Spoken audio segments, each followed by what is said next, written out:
Hey everybody, Boris Klaus from BK Forex. Welcome to our Forex Weekly Tech Notes for 12/9 to 14 of 2013. Euro the Indomitable, or is it making a double top?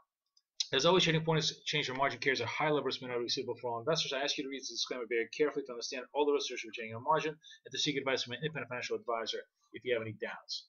Well, let's take a look at the euro because I think it's surprising so many people who had expected this thing to just crush and crumble, including yours truly. And in fact, technically, it's just doing the exact opposite, and it's actually acting very, very, very well. I'm just tightening up the chart here. Look at the dailies here. We took out this 36.25 yesterday that we talked about, and now it's just been a one-way move through towards the 37s, which was the last point of resistance that we saw before we reached the yearly highs at 38. So euro definitely trading much better for a couple of reasons. Let's just take a look at the weeklies as well, just so we can take a longer term view. Look at the longer term view.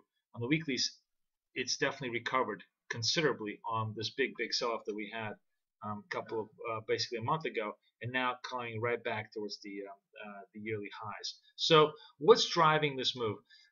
The conventional view here, you're going to have a taper, you're going to have the Fed tightening up, that should be positive dollar.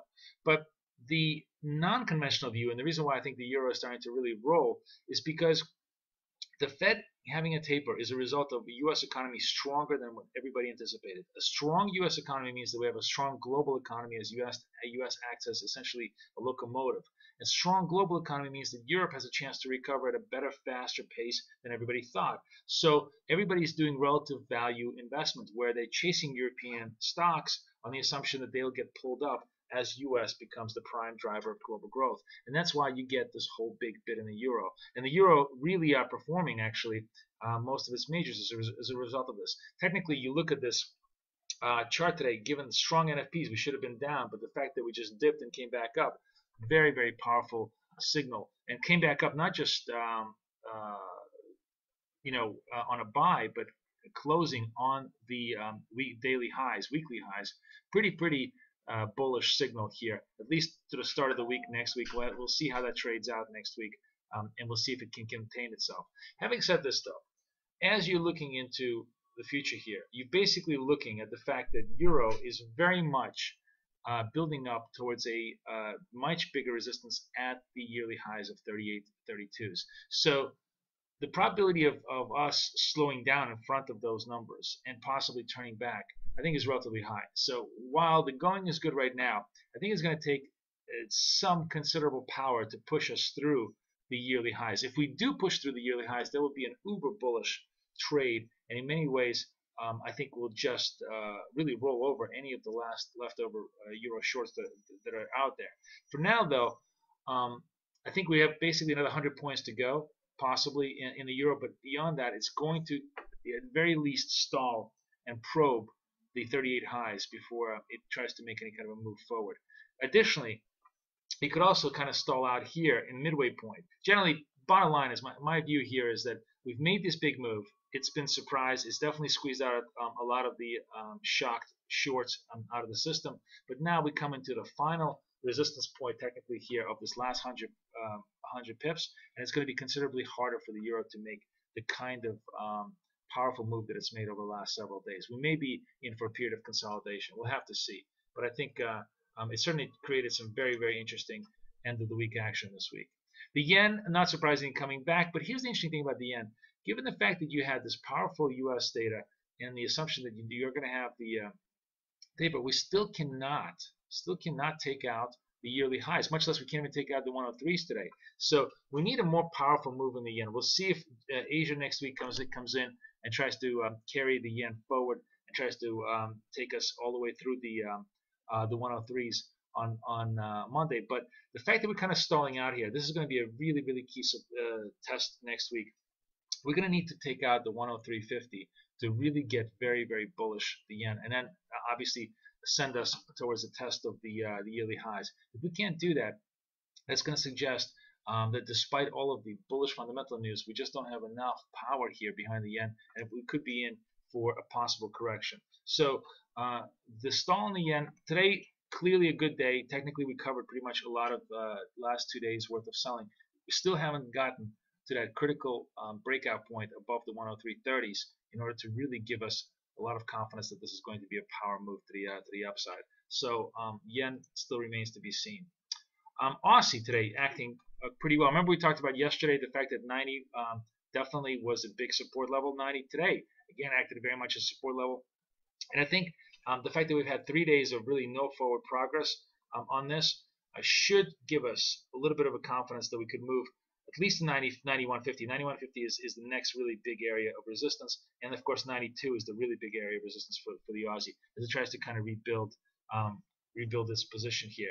We've come down pretty much towards the lows of the year. We're making a little bit of a higher triple bottom here, and generally, for those of you who are looking to do some long-term positioning, this is a pretty decent stop against which you may want to position yourself, because I think if the Aussie can sort of consolidate and jump around in this level for the next couple of days, it's building a stronger base from which it can rally back up towards the 94, 95 level on a recovery basis. Again, Aussie rising really on global growth expansion moves, which I think is kind of positive. A break here, though, this is one interesting thing that I think is very much noticeable. If we break here to 90s, as we reverse all of this stuff, we start breaking towards 90s, we close below 90, would be a very, very bearish signal, and really would put this whole yearly lows into play, and more importantly, could really push us beyond the yearly lows towards the 85s. This actually brings me up to the idea of where are we on the cross between the Euro Aussie. Euro Aussie, obviously, I think kind of stabilized today a little bit, given the fact that the Aussie kind of came back. And here, this is another interesting way of, I think, of trading this next week. So if we assume that Aussie is in a recovery mode, and at least has a decent chance here to hold this 90 and possibly not trade up to 92, and the Euro is going to have a much harder time slugging it through this 37, 38s, then perhaps what's kind of interesting here to look at is to trade Euro strength or Aussie weakness, whichever way you want to look at it, through the 150 break. So if we can break the 150 to the downside, that would confirm to us that we have this topping out pattern again in Euro Aussie, and it could potentially unwind as far as possibly 148, but certainly we could unwind all the way out to the 49s. Bottom line is if this 150 is given, not tested but given, so I would say to be safe, you really want to see 49.75, those levels. That should precipitate a further correction in Euro Aussie, and that may be an interesting way of trading both the Euro slowdown and the Aussie recovery next week. So next, I kind of want to look at the pound here and just see what's going on. The pound still kind of really stalling out. Pound traded okay, but not great. The fact the pound has had, let's see, 1, 2, 3, 4, 5 days of what I call no forward progress, where basically they have not set any fresh highs, a little bit of troubling, and we could be in for a bit of a correction. Cable has definitely had a very, very strong run. I don't think we have too much UK data next week to really to make impact on cable. So there may be some profit taking due. And if we do get some profit taking, then 62 becomes a very natural magnet, I think, for cable as far as a corrective phase. Bottom line is, unless and until cable takes out 64.40, 64.50 really, it's in a corrective to a downward bias phase for now. And those who are willing to take a punt on a further downside may be able to get some decent trades out of this thing. The break here is 62.50 to take us to kind of 6200. I think that would seal the fate that we would have fresh lows and that would have more corrective move.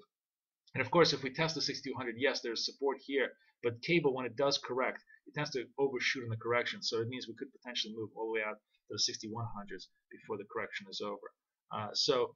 Cable definitely not a buy until 64.50 is taken out, and possibly a sell here on a further correction to the downside.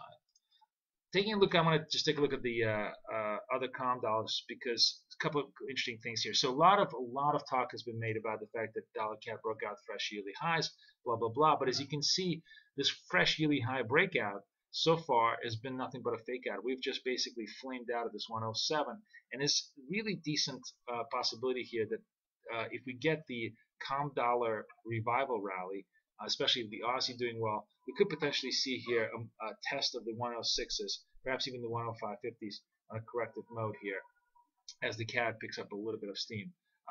Otherwise, CAD also not a buy until we clear all of these new highs. Remember, one of the better signals we have technically is when we don't see any forward progress. No forward progress means the potential of the opposite move becomes stronger and stronger every day. Just like you have over here, where you had lots and lots of stalling out, no forward progress, the potential of the opposite moves became stronger until it eventually broke the lows here and really pushed dollar CAD to the downside. We may be setting up the same kind of situation. So until and unless we break the upside, you assume the downside is what's going to be coming on a corrective fashion.